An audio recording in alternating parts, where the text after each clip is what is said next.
It's time for Out and About with Becky on your Fox 2127 10 o'clock news. The wind in the sails, slicing through the cool blue waters of Smith Mountain Lake. The sailing school is right up my alley. But hold on, there's a lot to learn before you leave the dock. You do have a lot of sails. You got the power in the boat. You've also got a boom that swings back and forth. Pete Phillip began the sailing school 5 years ago. Well, I've been sailing since I was a teenager. I have not. I encourage you to read this in the next week. I quickly learned obvious things. For example, a rope is not called that at all. We don't say ropes on sailboats. We call them sheets. And there's plenty more.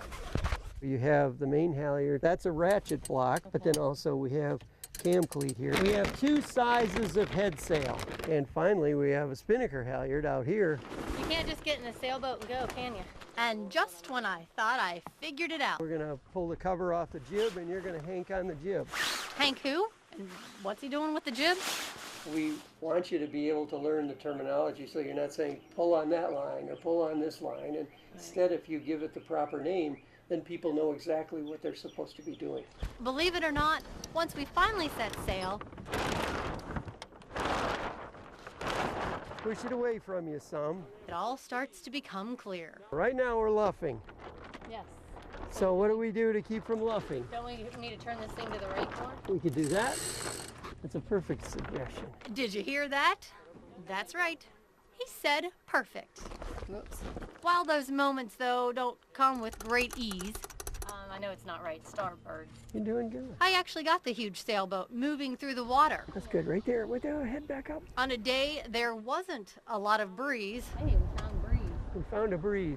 Much less wind. That's enough. Don't get greedy. I think the most exciting part is when the wind comes up and the students are steering the boat and it starts to really move with the wind. At which time, I get to show off my sailing prowess, pulling a Yui in the middle of the water. Okay, now let's jive. Of course, it's not called a U-turn. Switch sides after you jive, or stay where you are. That's okay. With sailing lingo flying through my head, I throw sheets to the wind When in doubt, sheet out. and head towards land. I may not be a 40-plus year sailing veteran, Look at the jib telltale. but if I keep an eye on the telltale signs and stay the course, I might just get the hang of it yet.